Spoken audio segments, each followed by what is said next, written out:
We will do our work with integrity, with honesty, and we will live by the... Ilan ba yung panunumpa natin kanina? Parang apat, di ba? O, yung apat na yun, halos pare-pareho naman natin sinasabi, di ba?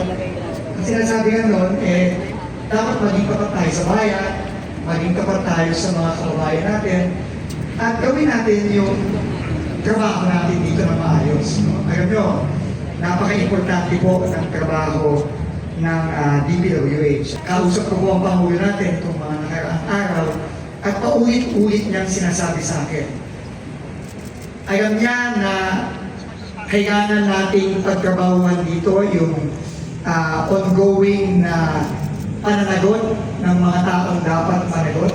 Hindi niya sinasabi na itabi natin yun. In fact, kailangan talagang paigtingin pa natin yung pananagot ng mga dapat managot.